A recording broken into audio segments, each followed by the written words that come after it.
Voilà, de retour pour la deuxième partie, toujours pour cette émission spéciale avant-garde de l'anti-France et sur l'identité française, très en danger, très attaquée, hein, avec un discours qui maintenant est en train de s'immiscer au plus haut niveau dans le débat public, qui nous explique que l'identité doit changer, que c'est quelque chose de mouvant, et qu'il n'y a rien de figé, et donc à partir de là, on y met ce qu'on veut, et qu'il n'y a pas d'identité de base. Et au contraire, cette posture d'identité de base fait de vous, comme je vous dis, un réactionnaire, un raciste, un extrémiste et un conservateur. Conservateur et réactionnaire étant les termes évidemment les plus gentils.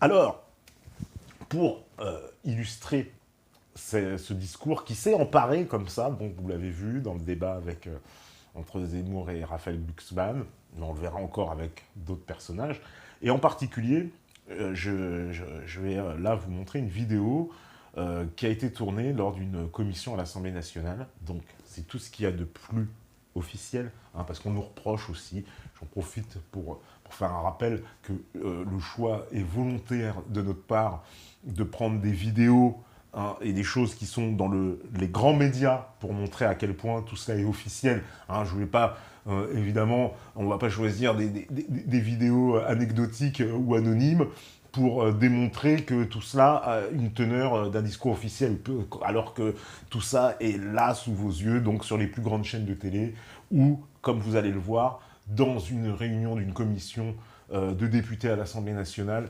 sur l'islam radical et les djihadistes qui sont partis en Syrie, qui doivent revenir en Europe. Voilà la thématique, et pour ça, on a invité donc un monsieur spécialiste, hein, comme on le présente, du Moyen-Orient, qui a vécu évidemment dans ces pays-là, qui a été dans les fameux réseaux, vous savez, des instituts français pour l'étranger, et donc qui est accessoirement directeur au CNRS. Et ce monsieur, donc, qui va nous expliquer, lui, enfin, il explique devant l'Assemblée nationale sa vision des choses. Et vous allez voir à quel point elle rejoint celle de Marwan Mohammad et celle de Raphaël Glucksmann. Et là, on est sur un axe où vous voyez, il y a donc bien le religieux, l'antiracisme, le scientifique et le politique. Ou le politique, puisque là, c'est un peu mêlé, en l'occurrence, qui sont sur la même ligne. Or, le problème que nous avons à surmonter est lié né d'une interaction inefficace. Attention, ne me faites pas dire ce que je ne dirai jamais. Je ne dirai pas la faute est complètement de l'autre côté. Je dis la faute, les tensions que nous vivons, les déchirures du tissu politique national sont l'expression d'un dysfonctionnement des mécanismes de la représentation politique. Alors, c'est un dysfonctionnement des mécanismes de la représentation politique. Donc, il y aurait un dysfonctionnement dans la représentation politique, si j'écoute M. Burga, qui nous aurait donc mené à la situation de voir donc des jeunes partir hein, en Syrie, faire le djihad, ou d'autres, ici même, vouloir agresser, faire des attentats terroristes, comme on en a vu en France et dans toute l'Europe. Donc, pour ce monsieur, tout ça n'est que le fruit de la non-représentation politique. C'est une de ses explications, mais ce n'est pas la seule. Auquel nous sommes par définition impliqués. Et comme je suis très radical, je rajouterai une petite dose, vu que nous... Comme il est très radical, c'est marrant qu'il reprenne ce terme de radical, hein, avec toute la connotation qu'on lui connaît. Hein, on le verra encore aussi dans une autre vidéo après que eh ben, ce terme-là, il pose véritablement un problème, hein, puisqu'on a du mal à l'admettre. Et donc, lui, se l'approprie pour justement exprimer son idée. C'est intéressant, parce que son idée, évidemment, pour moi, elle va dans le sens d'un radicalisme réel. Nous sommes en situation d'hégémonie, c'est nous qui sommes du bon côté du rapport de force. Notre responsabilité dans l'échec de cette interaction, il est peut-être plus fort que celui sur lequel on persiste à s'interroger, est-ce qu'il a bien compris son islam? Est-ce que l'islam intrinsèquement ne serait pas... Non, le problème... Alors non, il ne faut pas se poser la question de savoir si l'autre il a compris ou pas, c'est nous le problème. Nous, on ne sait pas trop d'ailleurs jusqu'à quel point et qu'est-ce qu'il met dans ce nous. Parce que moi quand j'entends les discours justement des Marwan Mohammad, des Rokhaya Diallo et compagnie, tous ces gens, les tenants ou des Glucksmann, ils vous disent « mais on est tous français ». Alors pourquoi tout d'un coup ce nous français deviendrait un nous restrictif face à un autre dont on ne sait pas, qui n'est pas clairement défini? Et c'est ça que je reproche, moi, à ce genre de discours, et qui disent, dans ce nous français, donc qui devrait inclure l'ensemble de la communauté nationale, on vous dit qu'il y a, non, une supériorité. Mais alors elle est détenue par qui, cette supériorité? Et ça n'est vraiment pas clair du tout, n'est pas expliqué. Parce que oui, ça nécessiterait d'aller toucher au fond de la société communautaire. Ce que, évidemment, il ne veut pas s'efforcer de faire. Mais ce serait ça le vrai débat. Parce qu'on nous assène comme ça des nous. Et un nous qui serait supérieur à un autre. Mais qui est ce nous? Comment il se définit? Par qui? Et quel est cet autre eux peut certainement, qu'on doit se demander, qui est-il? Que fait-il? Et quel est ce rapport de force? Mais ça, vous ne trouverez pas l'explication chez M. Burga. C'est pas l'islam, le problème c'est la France, c'est nous tous. Ah, donc le problème n'est pas l'islam, mais la France. Il vous le dit clairement. Donc le problème, c'est la France. Donc vous voyez, c'est encore une fois ce qui est demandé à la France de s'adapter. Donc il vous le dit clairement, le problème, ce n'est pas l'islam, c'est la France. C'est les France, c'est nous tous, c'est nous qui devons nous adapter et prendre le problème. Et alors c'est pour ça que je vous dis encore une fois, toujours cet antagonisme entre ce nous et qui représente-t-il, et le eux qui est suggéré, qui n'est pas en plus clairement explicite, mais à un moment donné, c'est toujours vous voyez, cet antagonisme entre je suis de la communauté nationale et je ne suis pas, et je veux qu'on me reconnaisse tel quel, mais je suis différent. Enfin, je suis différent, je veux ma différence, mais je veux qu'on me respecte et qu'on me dise tel quel, et en même temps, il y a cette espèce de nous, on ne sait plus vraiment qu'est-ce qu'on y met derrière. C'est nous tous, c'est notre incapacité à gérer harmonieusement une circonstance de notre histoire, qui est, alors, pour l'instant, on raisonne dans le cadre du tissu national français, mais on verra si on raisonne à l'échelle de la Syrie ou de l'Irak. Mais la situation, la dimension pathologique de la situation que nous vivons est le résultat d'un dysfonctionnement des mécanismes de la représentation politique. Voilà. Donc c'est un dysfonctionnement des mécanismes de solution politique, c'est nous qui ne sommes pas adaptés, qui n'avons rien compris, et on doit se remettre en question nous-mêmes. Ce que je trouve complètement hallucinant pour moi, pour ma part, parce que là, c'est quand même une parole scientifique, c'est quelqu'un qui a toute légitimité à parler, et qui s'adresse donc aux députés qui vont quand même établir une politique. Donc, vous voyez, sur ce genre d'avis, alors moi je veux bien, ce monsieur a tout à fait le droit de s'exprimer, au contraire, c'est très intéressant, mais il faudrait qu'il y ait d'autres avis aussi qui puissent avoir cours. Et nous sommes tous impliqués dedans, nous avons tous notre part de responsabilité, et le fait même que nous soyons encore hégémoniques, aussi bien à l'échelle internationale qu'à l'échelle du tissu national, fait... Alors, encore une fois, là, je saute sur ma chaise. Il me dit le fait que nous serions hégémoniques. D'ailleurs, chose qui se contredira, vous allez le voir beaucoup plus tard dans la vidéo. Mais il vous prend bien encore une fois le principe du nous, le principe que nous serions hégémoniques et que nous aurions... Mais qui est ce nous? Qui est donc ce nous? Qui est donc ce nous? Parce que si les gens qui se réclament justement de la communauté nationale, ils s'incluent dans le nous à ce moment-là. Ils n'ont pas de souci avec ça. Mais visiblement, non. Et lui, il fait cette différence. On ne sait jamais ce qu'il y a derrière ce nous. Et c'est quand même assez un nous d'autoflagellation. Que notre responsabilité est importante. Depuis l'autre, donc c'est les dysfonctionnements du vivre ensemble international, on peut le dire comme ça. Et ça les dysfonctionnements du vivre ensemble international. Alors déjà, cette expression que pour moi j'estime complètement vide de sens, elle serait donc déclinable au niveau international. Le vivre ensemble international. On n'est plus, alors déjà, vivre ensemble, qu'on sait que c'est du vivre à côté ou du pas vivre ensemble à la limite, au mieux à côté, mais maintenant ce serait donc un vivre ensemble international. Mais qu'est-ce que ça signifie ce vivre ensemble international? La France, comme tous les pays, ont toujours entretenu des relations avec l'ensemble des pays de la planète ou de toutes les civilisations qu'on a pu rencontrer dans notre histoire. Donc qu'est-ce que c'est que maintenant qu'il y a une espèce de code du vivre ensemble international? Mais qu'est-ce que ça signifie? Et quoi, les Papous, ils sont soumis à ce code, les tribus du Kalahari, les Bushman dans le Kalahari et compagnie? Non mais qu'est-ce que ça veut dire? C'est quoi ce vivre ensemble international? Vous voyez, alors ça, c'est un enfumage total.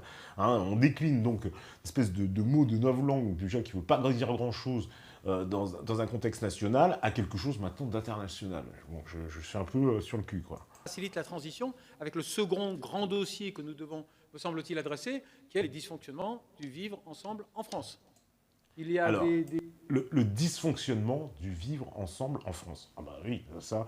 Alors, donc déjà, il y a un vivre ensemble qui n'est pas vraiment défini. C'est pareil, hein, c'est comme le nous. Qu'est-ce que vous mettez derrière cette notion de vivre ensemble? Il y en a pas. Alors voilà, c'est pareil, c'est un fourre-tout. On met ce qu'on veut, etc. Et qu'est-ce que ça veut dire? Qu'est-ce que ça veut dire? Le vivre ensemble. Puisque par définition, si on est dans une communauté nationale, il y a déjà le vivre ensemble qui est inclus dans le principe d'appartenir à une communauté. Bon, donc maintenant, ça veut dire que non, il faudrait définir la façon de vivre dans la communauté. Encore une fois, le fait de pouvoir définir ces règles, ces fameuses règles du vivre ensemble, bah, c'est une attaque en règle contre l'identité. Encore une fois, on est encore dans de l'attaque contre l'identité parce que le fameux vivre ensemble auquel ce monsieur appelle, eh ben, ce serait, encore une fois, se poser les questions de quoi, c'est comment on le définit, etc. Alors que pour moi, il me semble que ces choses-là étaient claires. Mais visiblement, elles ne le sont pas. Donc, encore une fois, et je le remets dans ce fameux nous. Alors, qui est ce nous? Il y a des zones où ça gratouille, où ça chatouille, où il y a des fissures dans le tissu national. Il y a des zones où ça gratouille, où ça chatouille, où il y a des fissures dans le réseau, dans le tissu national. Donc, entre guillemets, il y a des zones, je pense qu'il parlait des mêmes zones dont je parlais tout à l'heure, les no-go zones, hein, les zones où l'État a abandonné, les zones qui ne sont plus tout à fait sous leur ordre républicain étatique. Hein, c'est ça qui nous dit. Donc, des zones qui nous échappent. Hein. Mais c'est quoi la solution alors dans ces zones qui nous échappent? Et là, moi, je suis assez stupéfait de ce qu'il nous dit. Les fissures du tissu national, ces parties endolories du tissu national devraient recevoir du baume et des caresses. Ces parties du tissu national devraient recevoir du baume et des caresses. Donc on vous explique qu'il y a des no-go zones, il y a des gens qui ne s'intègrent pas, qui ne s'assimilent pas et qui nous font la guerre, limite. Hein, pour certains, en tout cas, c'est très très évident, et pour d'autres, moins, mais ça l'est aussi. Et donc, lui, il nous explique, non, ben, la solution, c'est qu'il faut leur mettre du baume et des caresses. C'est-à-dire que quoi? On doit aller dans le sens de ces gens, on doit les défendre, on doit aller... C'est un peu comme en Suède, quand vous êtes djihadiste et que vous revenez en Suède, puis on vous propose un emploi, comment dire, un job, une réinsertion, etc. C'est complètement surréaliste. Et on nous dit que c'est la solution. Donc là, vous voyez, c'est la même logique qui mène dans les cellules de déradicalisation, comme on a vu à Oni dans ce qui s'était passé, où on a appris par la suite que dans cette cellule, il y avait des cours d'escrime, des massages, des choses... Mais c'est surréaliste, et c'est comme ça qu'on compte traiter le problème, hein, et qu'on pense qu'on va pouvoir traiter vraiment...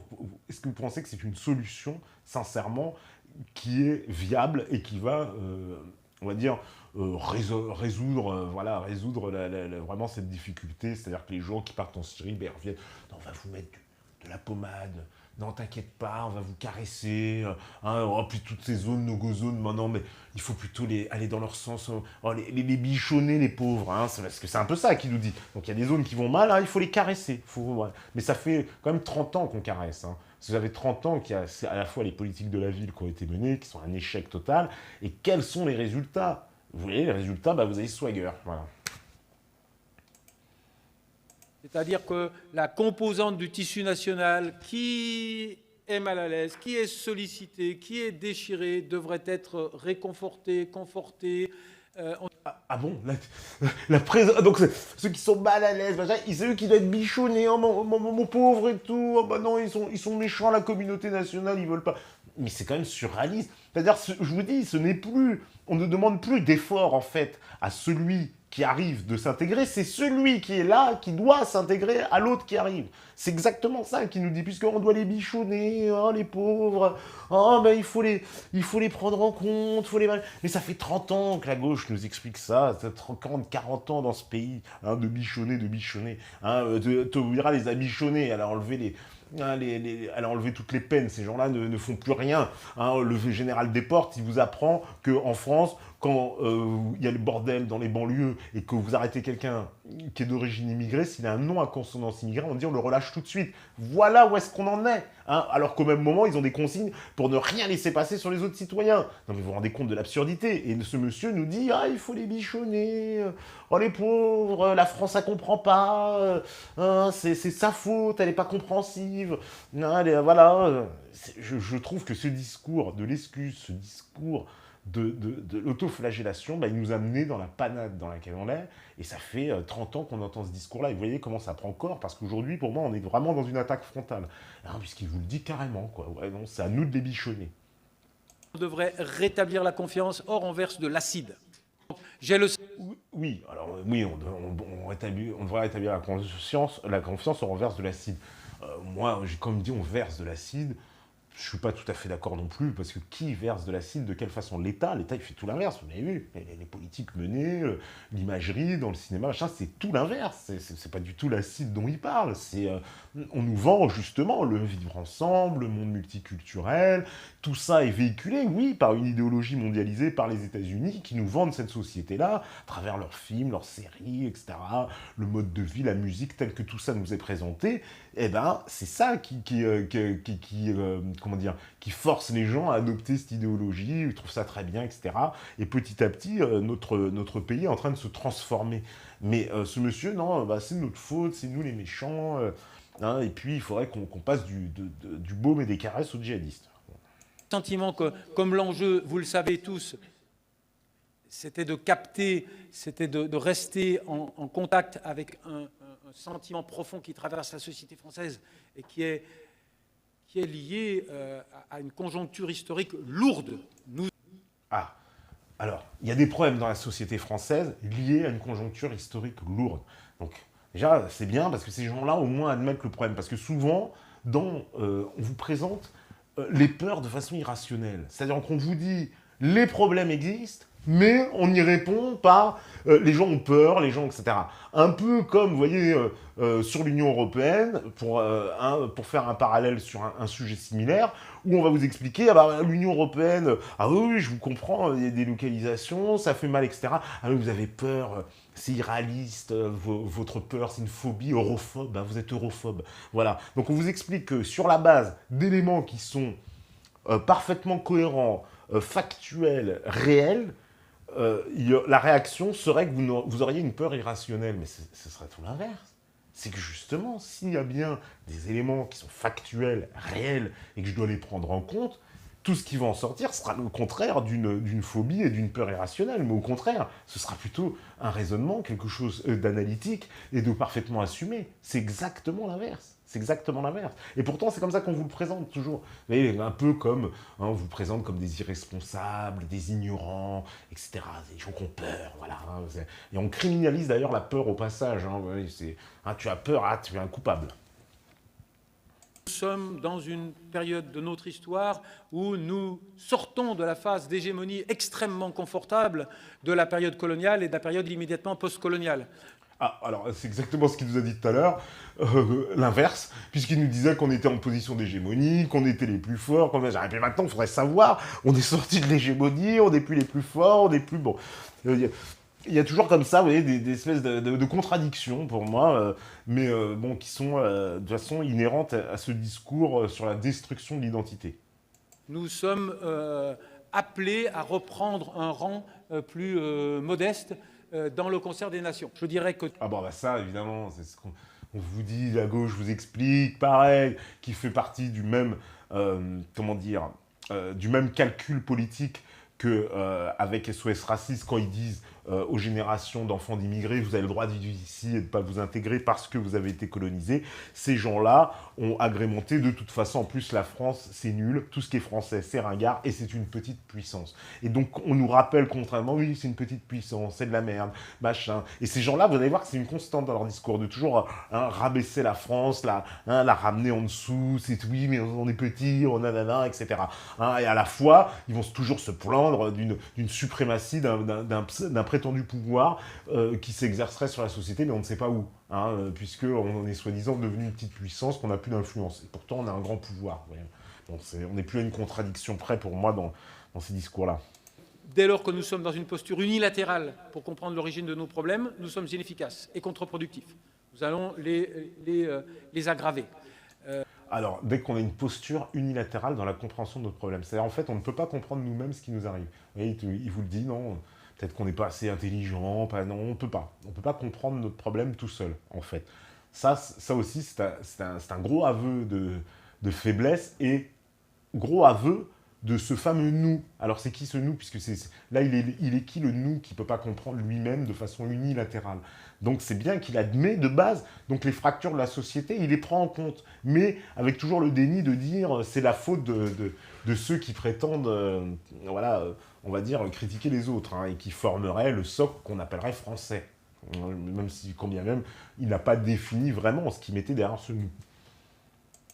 Nous devons donc faire une évaluation extrêmement lucide des dysfonctionnements du vivre ensemble international et des dysfonctionnement du vivre ensemble international.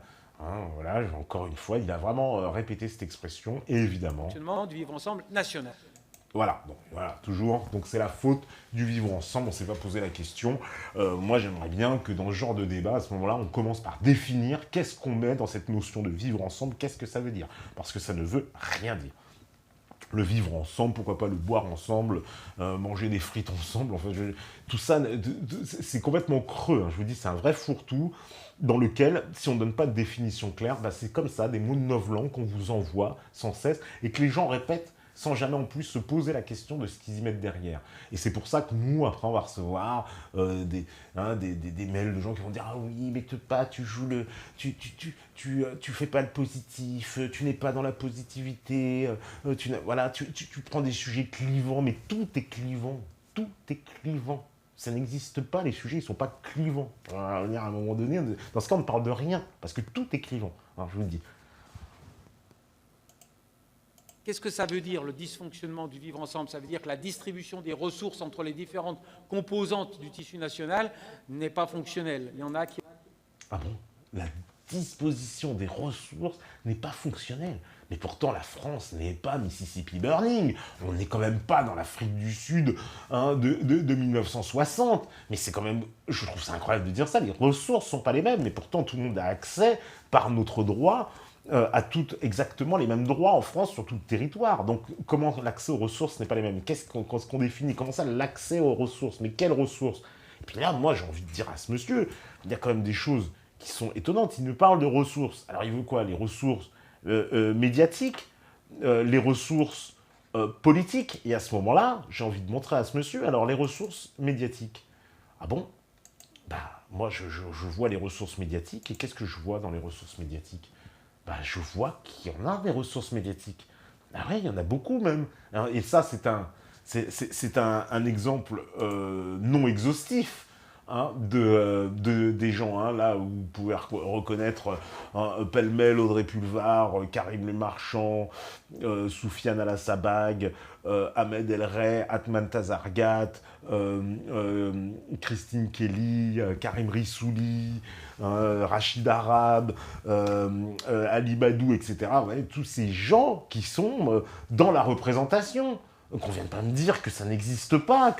Et quand je vous disais que la télé française avait suivi les recommandations du CSA après les émeutes de 2005 pour faire rentrer ce qu'on a appelé la diversité à la télévision, vous avez le résultat de cette politique. Donc qu'on ne vienne pas me dire que les efforts qui n'ont pas été faits, soi-disant, non, on n'a pas fait d'efforts, il n'y a pas eu d'efforts de représentation, c'est faux. C'est absolument faux. Regardez toutes les chaînes de télé, vous allez voir qu'il y a des Noirs, des Arabes dans toutes les chaînes de télé. Absolument toutes. Des présentateurs partout, etc.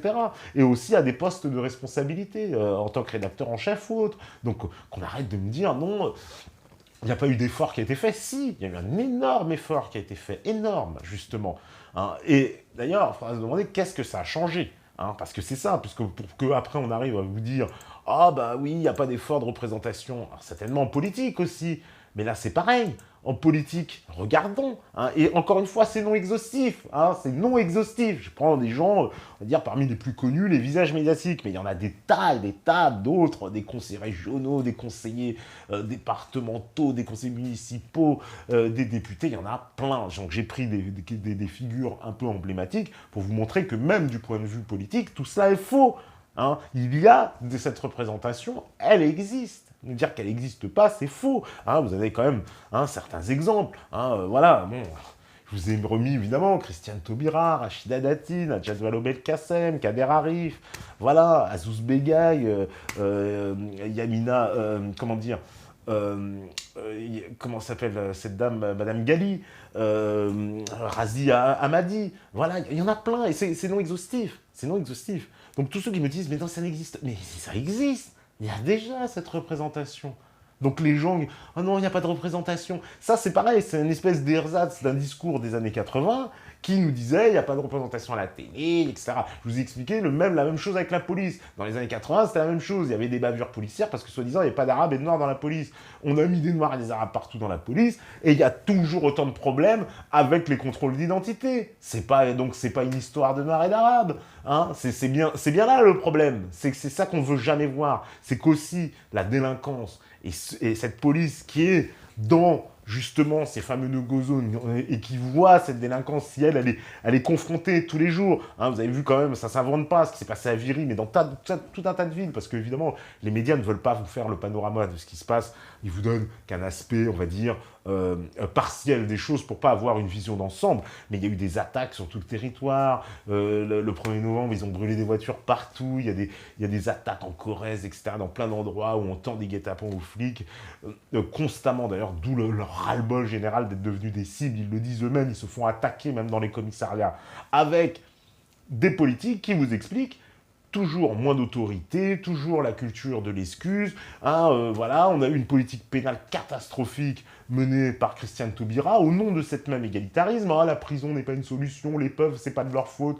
On va trouver des punitions alternatives. On a multiplié le nombre de bracelets électroniques. D'ailleurs, ça n'a pas empêché voilà, ceux qui avaient commis l'attentat contre le prêtre à Saint-Étienne-du-Rouvray, il y en avait un des deux qui avait un bracelet électronique. Voilà la réalité. Donc sa politique pénale est un échec total, carton rouge pour toute la gauche et tous ces gens qui nous ont depuis 30 ans menés au nom de cet égalitarisme et de justement le respect des identités plurielles. Hein. On vous l'a dit, ce mot-là, vous le connaissez, identité plurielle, hein, le multiculturalisme, au nom de toutes ces idées-là qui ont été portées. Et on a les résultats, mais qu'est-ce que ça a donné? La représentation, moi je dis, elle existe, elle est là, il faut arrêter de nous raconter des conneries, il y a cette représentation, si les gens ne veulent pas la voir, à ce moment c'est autre chose, mais elle est là. Mais qu'est-ce que ça a apporté? Quels sont les résultats?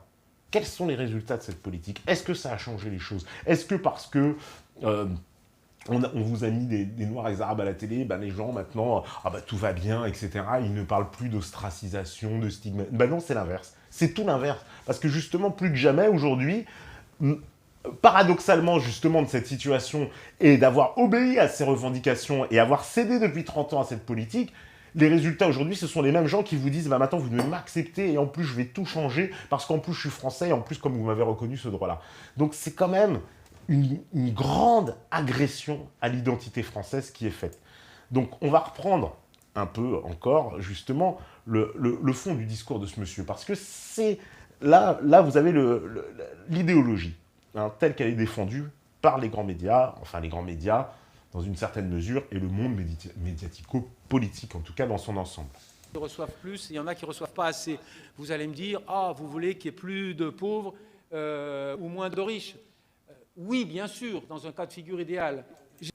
Plus de pauvres, moins de riches. Je dis ça pas. Tout le monde est pauvre. Vous voyez encore l'égalitarisme fou. On préfère que tout le monde soit pauvre. C'est plus pratique, comme ça remettrait de l'égalité. C'est ça la vision de l'égalitarisme fou des gens de gauche. J'ai dit la distribution des ressources dans le tissu national, c'est pas que les ressources économiques. C'est pas que les ressources économiques. C'est les ressources symboliques. C'est la capacité que l'on donne ou que l'on ne donne pas à tous les segments du tissu national de se considérer comme accueillis à égalité dans le paysage médiatique. Bon, mais pourtant c'est la réalité. Être accueilli à égalité dans le paysage médiatique. Alors c'est évidemment une réalité, mais qui trouve sa limite. Lui, ce qu'il demande, et vous allez le comprendre après, quand il dit que les ressources, et ce qu'il appelle les ressources, voilà, qui ne sont pas du point de vue économique, mais alors là, moi, je vous dis, je suis absolument pas d'accord, et qui dit en plus de ça, on doit donner la parole dans l'espace public médiatique à un certain courant qui n'est pas, selon lui, représenté. Et là, c'est intéressant parce que vous allez voir de quoi il parle en fait, de qui il défend. J'imagine que quand il entend l'imam Jalroumi parler au nom des musulmans, alors qu'on a choisi ce monsieur pour son incapacité abyssale à aligner 3 phrases, eh bien, il se sent humilié, ostracisé, stigmatisé. Ah bon? Il se sent, mais qui? Il? Le musulman, c'est ça qu'il veut nous expliquer, se sent humilié par Charles Goumi. Mais Charles Goumi, il ne représente que les gens qui se sentent représentés par lui.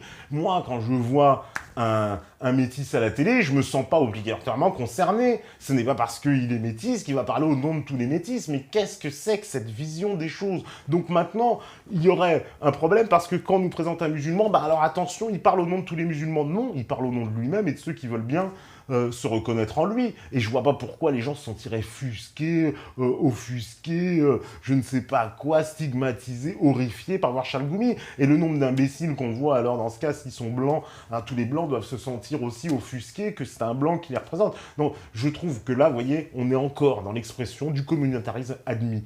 Donc pour nous dire, oui, ah ben, vous voyez, quand on vous présente Charles Goumi, les musulmans se sentent offusqués. Mais non, je suis désolé, pourquoi ils se sentent offusqués? Parce qu'ils considèrent qu'il n'est pas représentant musulman? Bah, dans ce cas, s'il ne les représente pas, ils n'ont pas à se sentir offusqués, il ne les représente pas, c'est tout. Et je ne vois pas pourquoi il y aurait donc un filtre particulier qui devrait s'appliquer à une communauté et pas aux autres. À ce moment-là, quoi? Alors, comme je vous dis, tous les métis qui viennent parler s'adressent au nom de toute la communauté métisse de France, etc. Donc là, je trouve qu'on est dans l'admission totale, l'abandon, et voilà encore une fois un exemple où le communautarisme, vous voyez, il est porté comme vision d'État, pour moi. Comme absolument tout Français de confession musulmane qui dit « mais quel est ce système qui me fait représenter par des gens dans lesquels je ne me reconnais pas ?» Donc on a déjà là qu'on peut toucher du doigt et qui coûte pas cher, un dysfonctionnement des mécanismes de représentation des musulmans. Nous ne souhaitons... Alors, des Jalroumi, il y a le modèle analphabète et il y a le modèle savant. Ah bon, il y a le modèle analphabète, il y a le modèle savant. Donc, mais moi, je ne vois pas pourquoi les gens se sentiraient offusqués par le fait qu'il y ait Charles Goumi. Alors, Charles Goumi, c'est certainement pas le parangon de ce qu'on pourrait dire du grand intellectuel. Hein. Ça me paraît complètement évident. Mais que tout le monde se sente frustré, se sente outré au nom de quoi? Parce que donc Charles Goumi, dans l'imaginaire, représenterait tous les musulmans. Mais est-ce que les Français pensent ça, que Charles Goumi représente tous les musulmans? Ça, on ne se pose pas la question non plus. Hein. Mais les musulmans se sentiraient outrés parce que, soi-disant, ce qu'il représenterait, mais voilà, il représente qui, Charles Goumi? Il est l'imam de la mosquée de Drancy. Au pire, il représente les fidèles qui arrivent encore à accepter de le suivre, puisqu'on sait que même qu'à Drancy, il y a une scission, que les gens ne veulent pas aller dans sa mosquée. Donc voilà, mais alors que les médias et mis ce personnage en avant, certes, mais ils en ont mis beaucoup des personnages en avant aussi. Il n'y a pas que Charles Goumi, regardez, on nous a sorti Marwan Mohamed du chapeau aussi, on en sortira d'autres. Donc voilà, les médias, c'est vrai qu'on va s'interroger, pourquoi avoir choisi ce monsieur? Bon, on va vous expliquer, bah, c'est un imam républicain, il a une certaine vision, etc. etc. C'est pour ça qu'il a été choisi de toute façon. Mais nous dire que les gens se sentent frustrés, ostracisés, ils n'ont pas d'obligation à se reconnaître dans les propos de Charles Goumi. Il n'y a pas d'obligation dedans. C'est-à-dire que dans l'espace public, nous n'acceptons que les musulmans amputés de toute dimension oppositionnelle. Ah, ça c'est marrant. Dans l'espace public, nous acceptons les musulmans amputés d'une position oppositionnelle. C'est-à-dire que pour lui, justement, on devrait faire parler les gens qu'on qualifierait de radicaux, justement, ou d'extrémistes. En tout cas, lui, il va dire que il explique, parce que c'est une intervention beaucoup plus longue, que tout ça est injuste, et pourtant, c'est un peu ce qui nous invite. Alors moi, ce que j'ai envie de dire, bah certes, faisons-les parler, après tout, puisque si on est pour une liberté d'expression, il est évident que ces gens doivent pouvoir aussi s'exprimer. Mais aussi, et là, il faut poser quand même un préalable, c'est que aussi tous les autres puissent s'exprimer, y compris leurs détracteurs, y compris leurs ennemis. C'est-à-dire que si vous donnez la parole à cette force oppositionnelle, donnez-la à toute la force oppositionnelle, aux gens aussi qui s'y opposent. Hein. Donc, je sais pas, moi, Pierre Cassin ou Cacha, tous ces gens-là, Abosi, etc., ils devraient avoir aussi pignon sur rue largement et les inviter et leur expliquer aussi, eux, leur analyse, leur vision des choses. Parce que dans le débat public, c'est ça un peu l'hypocrisie qu'on oublie de dire. On nous dit, ah oui, mais on a oublié, il n'y a pas de... Voilà, en gros, il n'y a pas de musulmans de force oppositionnelle. Mais les autres sont strictement interdits de débat. Les autres aussi, les forces, comme ils parlent d'opposition, de l'autre côté, elles sont carrément poursuivies en justice, traquées par le gouvernement. Donc c'est un peu contradictoire. Donc nous expliquer qu'on va faire entrer une force dans le gouvernement, mais que son opposition, elle va être traquée. Donc par le reste... le reste de la machine étatique, là, ça ne lui pose pas un problème d'égalité, ça. Moi, je pense que c'est ça le problème. C'est que si on ouvre la porte et qu'on nous dit que maintenant, on va faire rentrer des gens qui ont un discours radical dans le débat public, faites rentrer tout le monde. Ah oui, c'est une obligation. Parce que ça veut dire quoi? Sinon c'est pas du vrai débat. Parce qu'on aura donc ces gens-là qui vont avoir pignon sur eux pour pouvoir s'expliquer. Par contre, les autres, traqués par la justice. Non, ça c'est pas acceptable. Pourvu qu'ils cautionnent, en quelque sorte, l'assise du discours de domination sur leur communauté. Alors ça, j'ai trouvé ça... on accepte des musulmans savants pourvu qu'ils acceptent l'assise de domination sur leur communauté. Je trouve assez gonflé, parce que l'assise de domination sur la communauté, alors qu'on est à l'heure où tout le monde est pas d'amalgame, pas soyons gentils... vous faites le jeu du FN, c'est pas positif. On est à cette heure-là, et il nous dit, qu'il y a une assise de domination sur la communauté. Ça, je trouve ça un peu gonflé. Non, il n'y a pas d'assise de domination sur la communauté. Il y a des gens, effectivement, qui se cristallisent autour, pour moi, de ce que j'appelle un système de défense immunitaire qui réagissent par rapport à une situation donnée, situation qu'eux-mêmes admettent comme réelle. Et pour preuve, ils sont dans un débat à l'Assemblée nationale sur ça. Donc, on va dire que c'est pas un sujet sérieux, c'est un sujet sérieux. Mais lui, ce qu'il nous propose, c'est un postulat de dire que les gens sont stigmatisés, sont ostracisés, sont dominés, et qu'en plus, on écraserait de notre idéologie la domination de l'islam. Mais quelle est cette idéologie qui écrase la domination de l'islam? Moi, je n'y crois pas. Moi, je crois que l'idéologie dont il parle, c'est simplement l'identité française et le fait que, pour la communauté nationale, il puisse n'y avoir qu'un ressort de la loi par la communauté nationale. Et que l'esprit des religions tel qu'il est pratiqué, ou en tout cas considéré, en tout cas en France, c'est quelque chose qui relève de l'ordre du privé et qui ne peut pas intervenir dans l'espace public. Et ça, soit il se plante complètement, soit il ne comprend pas. Mais c'est là le cœur du problème. Donc quand il nous parle d'une domination sur l'assise musulmane, c'est une domination légitime de ceux qui prétendent que la loi de la communauté française, il n'y a aucune autre loi au-dessus. C'est cette même décision. Et là, c'est intéressant parce que justement, c'est dans ce principe que s'engouffreront et s'engouffrent déjà les tenants de cet islam politique pour vous expliquer que justement, ils vont intégrer l'islam à ce système et que c'est l'islam qui va devenir la norme de la politique, enfin du principe juridique, au nom justement de cette liberté et du respect, du fait qu'on respecte la fameuse loi nationale. Et c'est là que, pour moi, il est en train de commettre des contresens, parce que quand il parle de si le fait d'accepter que la loi de la communauté nationale soit la loi pour tous est une assise de domination sur les autres communautés ou sur les autres lois, ça, c'est toujours le principe, vous voyez, de l'égalitarisme fou. Alors qu'en matière de ça ne devrait même pas être négociable. Il ne devrait même pas y avoir de négociation là-dessus. C'est innégociable. Et c'est ce que pense d'ailleurs la majorité des Français. Ça, j'en suis convaincu que c'est innégociable. Laissons déjà des musulmans s'exprimer dans le débat public en ayant une posture oppositionnelle. En ayant une posture oppositionnelle. Vous voyez, en plus, il insiste. Donc ça veut dire, laissons les musulmans s'exprimer dans le débat public en ayant une posture oppositionnelle, mais moi je suis assez d'accord. Et laissons aussi les identitaires s'exprimer aussi avec une posture oppositionnelle. Et c'est là qu'on pourra sortir le débat. Parce que si on dit juste à certains, vous pouvez vous exprimer, par contre les autres, vous la fermez, moi je suis absolument pas d'accord. Parce que là, ça, c'est une forme, encore une fois, de totalitarisme.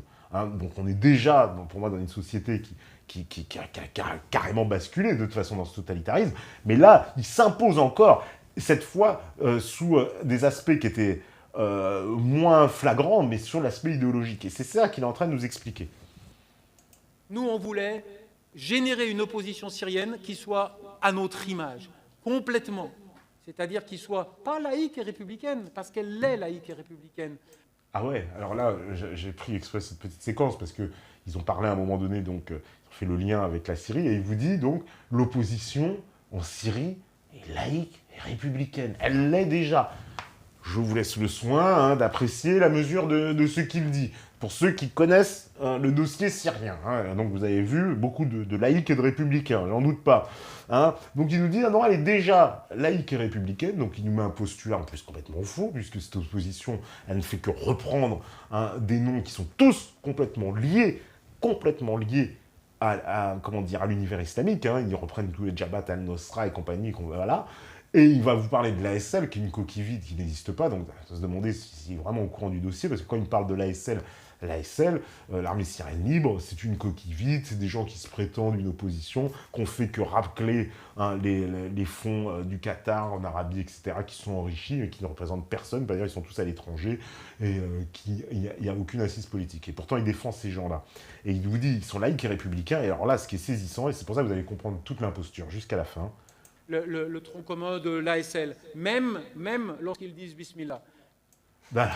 Donc, en fait, ils sont laïcs et républicains, même quand ils disent Bismillah, ce que je trouve particulièrement fort dans son explication. Tu vois. Donc, il est prêt à toutes les concessions, alors que par définition, je suis désolé, ces groupes-là, en plus, il vous le dit, oui, ils disent Bismillah, ils n'ont aucune envie d'imposer le système dont ils parlent, ils s'en foutent de la démocratie et de ses lois. Les lois, pour eux, ce sont les lois qui ont déjà été édictées et qu'il faut appliquer, des lois divines, et certainement pas cet esprit et la fameuse assise de domination dont ils parlent, qui est le fait qu'on respecte en fait notre propre logiciel.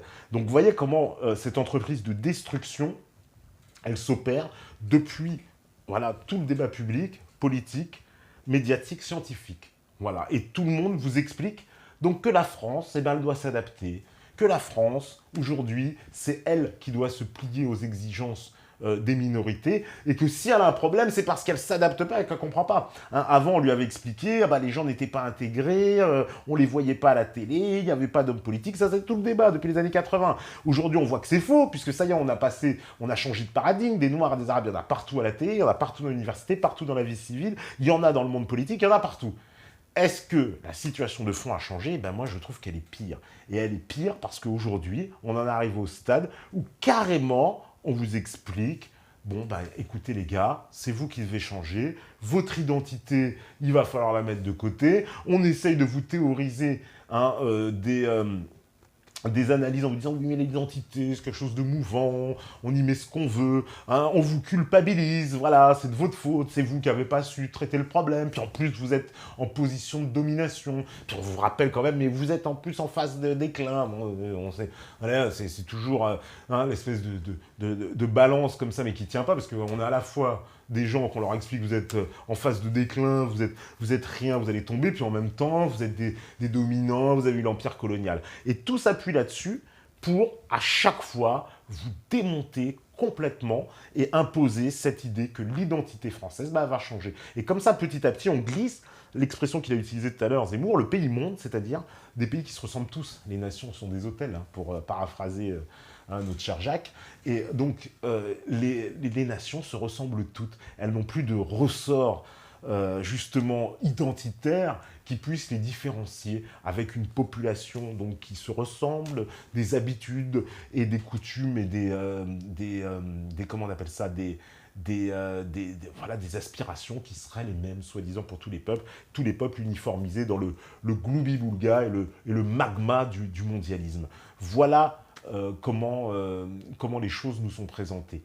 Donc, on va faire une pause Et on verra justement en troisième partie les nouveaux acteurs aussi de ça, eux aussi comment ils véhiculent ce projet, et que ce projet n'est pas seulement malheureusement le problème de la France, mais le problème de toutes les autres nations européennes, et peut-être même bien du monde occidental. Ok, on fait la pause et on revient juste après. À vous, la régie.